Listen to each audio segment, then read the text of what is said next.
أعوذ بالله من الشيطان الرجيم بسم الله الرحمن الرحيم الحمد لله وكفى والصلاة والسلام على نبي المصطفى وعلى آله وموالاه إخوتي في الدين المشاهدين الكرام السلام عليكم ورحمة الله تعالى وبركاته. I thank Allah subhanahu wa ta'ala. As I always like to say, who has preserved our lives till today. كم من صحيح مات من غير علة وكم من سقيم عاش حينا من الدار. Their number is uncountable. Those who were considered fit for the grave yesterday, or by yesterday metaphorically, months, years ago, but they've succeeded.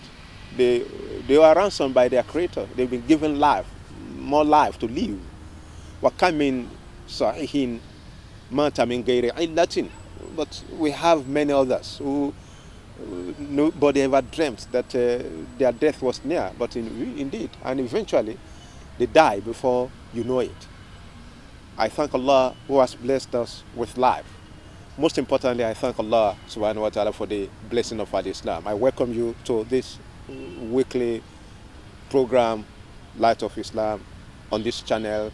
I pray that Allah subhanahu wa ta'ala continue to bless you and bless all of us who are trying to find meaning, more meaning for our lives, particularly at a time when to lead a meaningful life is losing its attraction. Again, because again, leading a meaningful life has become relative. There's relativity about what essentially constitutes the meaningful life. At a time when women nowadays encourage their children to engage in yahoo, so for them, the meaningful life, the successful life, which is actually the kernel of our interaction. The successful life is that life that, as I mentioned last week, you succeed in living, having huge material acquisition under your care. I pray that Allah subhanahu wa ta'ala make our effort an acceptable one to Him here on earth and in the day of resurrection. You recall that last week I sought to remind us of, I tried to discuss what it means to be a successful person on earth. I was gingered by my interaction with a brother who wants to be somebody, who wants to be, let's say, without being specific, wants to be a chairman of a local government, wants to be a senator, wants to be a governor, wants to get to that position. But for him, the desire to be what he wants to be or who he wants to be now is so varied in that he has actually forgotten that there have been other blessings, there have been other successes. And as I mentioned last week, one of the questions that arise for me and you is that what essentially now constitutes success in life? What essentially now constitutes living the successful life? After those interrogations that we did, I tried to do last week, I wish to first of all invite our attention to Quran chapter 23, Surah Al-Mu'minun, the chapter of the believers. Allah Bada Istaza wal Basmala revealed a whole chapter that was named after the believers. As Allah will have it, alhamdulillah, there's also a chapter named after the unbelievers. So you have Surah Al-Mu'minun, then you have Surah Al-Kafirun, Quranic style, wonderful all the time, so enchanting all the time. Quite interestingly, you have Surah Al-Nisa, but we don't have Surah Al-Rijal, the way Allah does His things. We have Surah Al-Nisa, but we don't have Surah Al-Rijal to underscore how important the female gender is as far as Islam is concerned. So today I wish to invite our attention first of all to Quran chapter 23. The translation in English of that surah is the chapter of believers. Ayah 1 to 11, Allah enunciates the quality.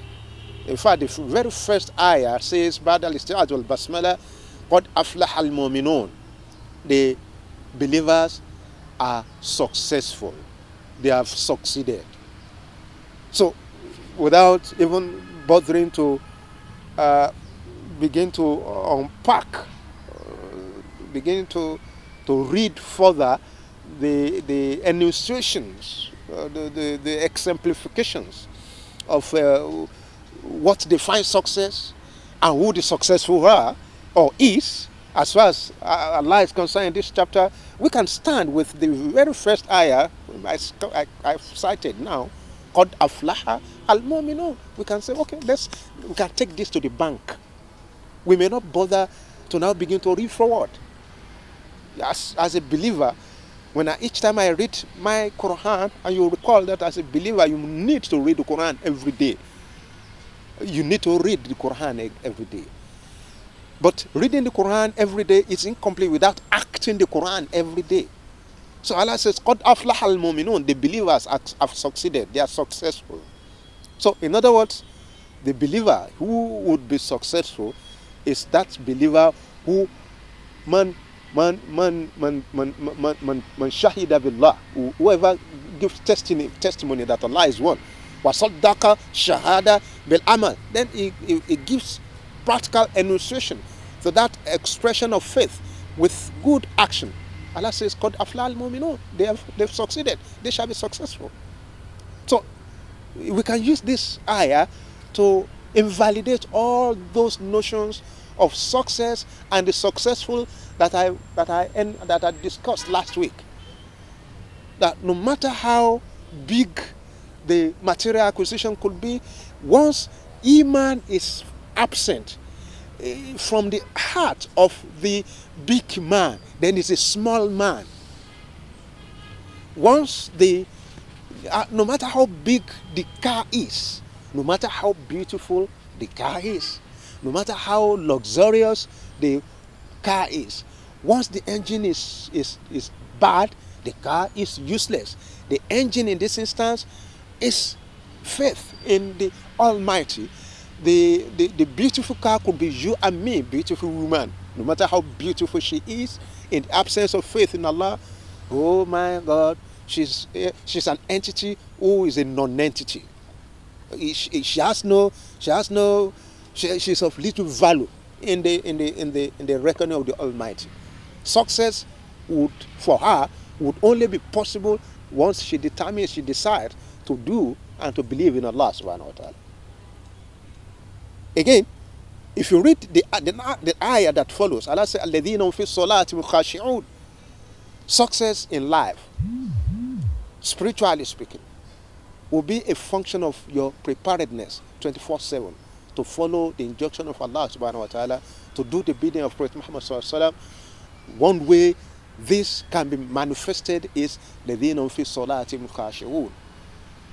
Those who are conscious of their salat. Those who are conscious in their salat of Allah subhanahu wa ta'ala in their salat. Those who are conscious of their duties to Allah by observing the 5 daily prayers as at when due. Not only that, those who, while they are observing the salah, their minds are disciplined to not think of anything other than the Almighty Allah. This is very important. As far as the fiqh of salat is concerned, your salah would only be useful and meaningful. لا يكون للمرء في صلاته إلا ما أقل. The believer will have little reward from his salat except for that part of the salat in which his mind was in it. I listened to a brother the other day who was given an admonition, and he cited a very funny instance of another brother who was in salah, and he placed his phone on the ground, and each time a call came in, he would spend some time to look at the caller, whether it's somebody he wants to answer his call or not. You can't do that when you are conversing, when you are interacting with the Almighty. What you are doing, the implication of that is that what you are actually doing is just you are filling the gap. You are observing salah in order to busy yourself temporarily before the major assignment you want to do as a human being, which is to receive an upcoming call. Success in life and in the hereafter, by these realities I'm painting, would be determined by our preparedness to pay attention to the subtleties of our life, both the spiritual and the mundane.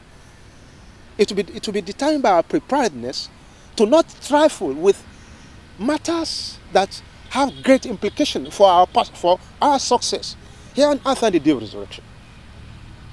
The ayah that follows that, Allah says, وَالَّذِينَ أَنْ اللَّغْوِ مُعْرِضُونَ. Success in life will also be a function, and in the hereafter will also be a function of the extent to which أَنِ اللَّغْوِ مُعْرِضُونَ, the extent to which you want to avoid all vain things over which your fellow human beings have continued to busy themselves. Vain things, empty things, activities that have little or no value for the real meaning of your life. One of that, and this for me is key, and I fight those who are with me, fight quote and unquote. Football is one of those things that I consider a very subtle but very big way, very serious way through which we trifle with our lives. If you have your son, if your son is a fan of Chelsea, for example, or your son is a fan of Manchester City, for example, is a fan of Manchester United, for example, then you know that you are involved in a constant battle.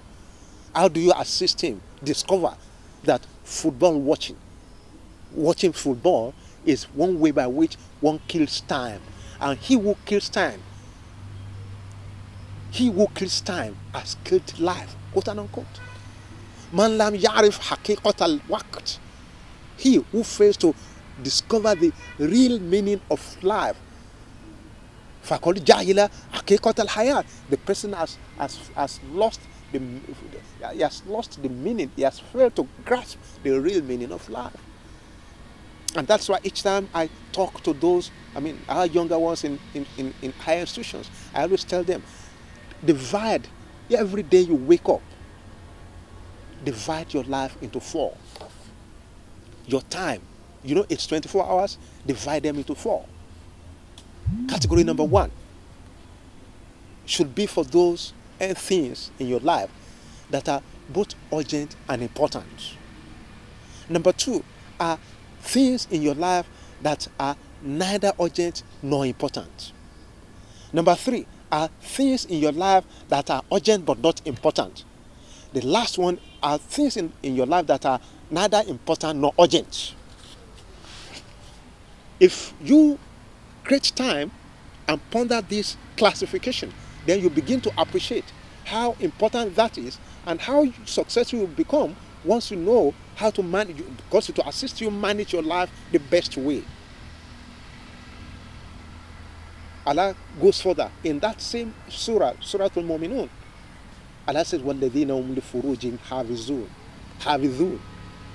Allah says those who we can refer to as successful ones are those who guard their chastity, those who protect their chastity, those who stand with those Allah subhanahu wa ta'ala has made lawful for them. I always marvel each time I hear of a married brother who engages in acts of fornication or adultery. I always wonder, فَلِيَعُوذُ بِاللَّهِ, how would I feel? I imagine how I would feel standing in front of Allah after having committed adultery with a woman with whom I'm not married. Should I now go into the restroom and perform the bath that we do after lawful sexual relationship with our wives? We call it ghusl janaba. How do we? If I do the thing unlawfully, should I now go into the bathroom and perform ablution and bath myself? After I've bathed myself, the usual thing that we do in janaba the ritual bath that follow copulation with our lawful wives and husbands is that we raise up our hands like this. We say, Ashhadu an la ilaha illallah wa anna Muhammadan Rasulullah. I always imagine that scenario. A believer, quote unquote, in Allah, who came in contact with a woman that's not lawful for him. Both he and the woman decided to do the thing unlawfully. So the man committed adultery. Perhaps the woman is not married. She committed fornication. The adulterer, the man, now goes to the bathroom, perform the ghusl, the ritual bath, and after he has done it, will he also now say, Ashhadu an la ilaha illallah, I testify that Allah subhanahu wa ta'ala is one, wa anna Muhammadan Rasulullah, that Allah's apostle and messenger is Muhammad sallallahu alaihi wasallam. I imagine how impossible that scenario will be, because if you know that Allah is one, if you actually know that your success in life will not only be a function of how you relate with your fellow human being, but the extent to which you keep within the law of Allah, then you intentionally go against His will, and you, after having committed infraction, you also have the temerity to now say you are testifying that He is one. How could that be? Is that possible? Is that possible? If you actually desire success here on earth and in the hereafter, you will know that these are forbidden paths for you. In Quran chapter 17, verse ayah 32, Allah says, وَلَا تَقْرَبُوا الزِّنَا إِنَّهُ كَانَ فَاحِشَةً وَسَاءَ السَّبِيلَ. Don't go near fornication. Don't go near adultery, because it's an evil path. Allah says, those who would be successful on earth, and by implication and extension on the day of resurrection, are those who guard their chastity. They do not begin to run after every entity in skirt. Again, knowing fully well that these are ephemeral things. And in fact, as I mentioned last week, one way by which we can make a determination of what constitutes success in life, in this world we find ourselves, is to ask ourselves this simple question. Of all these issues, all these pursuits, all these entities we consider as things that people use to determine whether others have succeeded or not, which of them is permanently there? Which of them lasts? Tell me a position of authority that lasts forever for its occupier. Tell me of a pleasure that we enjoy in life that lasts forever. So if they do not last forever, then how do they now become a measure? A measure of our success in life. I remember each time I'm invited to do a lecture in the Nikah ceremonies, many of which taqabbalallah, may Allah accept them all. I always begin by asking the groom. I always ask him, is it strong enough? Does it come up at the right time? Each time I ask that question, people feel female members in the audience would feel, what kind of question is that? What kind of question is that? The bridegroom will be looking at me and wondering, what kind of question is this man asking me? But I ask a question because this question is a realistic question. It's a question that borders on reality. If it doesn't come up at all legally, then you should not be here. The other dimension to that is that once it comes up regularly at the right time, what comes after it? What follows it? Is it not the case that it comes down? It's not true by extension that life is all about coming up and going down? Is it not true that life is all about hardness and softness? Is it not true that our pleasures in life is all about the sweat that we derive, experiencing pain, and the pain that is accompanied by pleasure? The ironies of our life. of pain accompanied by pleasure, of pleasures accompanied by pain. That is the fountain of our existence. Prophet Muhammad Sallallahu is reported to have said, "Alamatu sa'ada arba," signs of success that you could see in any human being in the world can be divided into four. I mean, you could see, look for four things. The first one is al-marha salihah. If he's a man, if he finds a good woman to marry, definitely that is one way by which he can begin to hope for a successful life, and by extension, a successful hereafter. Al-marha salihah is one way by which a man can say that, well, I'm on the path towards success here on earth and in the resurrection. And you know that you have to be gender sensitive. The same thing applies to the woman. Recall the story of the wife of Pharaoh, a very conscious woman who, by Allah's will, got into spousal relationship with somebody who detested all authorities except himself. But despite that, the wife of Pharaoh succeeded in entering paradise. Rabbi Beneli in Dakabeitan fil Jannah. He prayed to Allah, Allah, build a beautiful house for me. And let rescue me from Pharaoh and its evil ways. So as far as the Prophet ﷺ is concerned, one way you want to build your success here on earth and in the resurrection is to find a good woman to marry. And if you're a woman, find a good man to marry. And that's a very huge thing today. Today, when money is now the major determinant, it's the only thing that our young girls look for now, particularly in the age of Yahoo.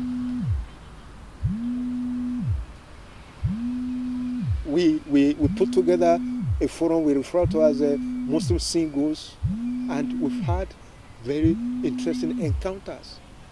I learned about what they call specs. I said, what specs? They said the specs of a young guy.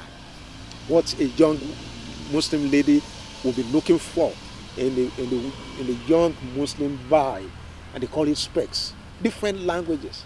One of the specs should be, does he have a ride? I said, does he have a ride? Somebody who graduated just 2-3 years ago, is it possible? Well, under normal circumstances, if we were to find ourselves where we should be, that's also okay. But now we are. It's not easy for a graduate of yesterday or 2 days ago to begin to ride a car now. But that's one of the specs of young girls of today. That's one of the things they look for in every man, every suitor. The first Psalm says again, you want to begin to talk about the successful person. In Al-Jaru Saleh, you need to have a good neighbor. A good neighbor is one way by which we determine whether we are actually on the path towards success here on earth and in the resurrection. It's not easy it's even not imaginable for an angel to be a neighbor to a shaitan. Very difficult.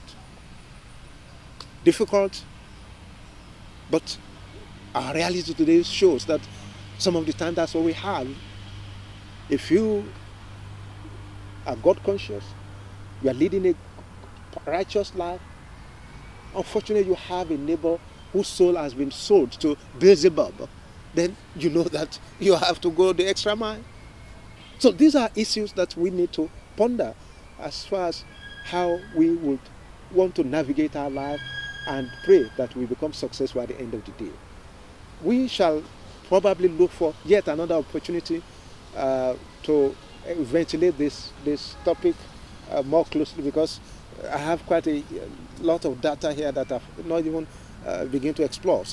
But I pray that what I've succeeded in sharing with us would have been useful and will be useful for us. We can expand upon this, we can widen it, we can engage in conversation on this. A text message will be shown, will be shared with you. You could send a text message, raise questions, offer advice on how we can better engage ourselves on matters ala kalmatin sawahin bainana, on this matter of Islam that binds us together. And I pray that Allah subhanahu wa ta'ala, who has brought us here, will continue to make us successful here on earth and the day of resurrection, and make our offspring too sources of happiness for those with whom they will live life, if eventually that we have left this world. ربنا هب لنا من أزواجنا وذرياتنا قرة أعين واجعلنا للمتقين إماما وآتنا في الدنيا حسنة وفي الآخرة حسنة وقنا عذاب النار سبحان ربك رب العزة عما يصفون والسلام على المرسلين والحمد لله. No company to aid him other than Allah, nor could he defend himself. The authority is completely for Allah, the inability are but adornment of the worldly life. But the enduring good deeds are better to your Lord for reward and better for one's hope.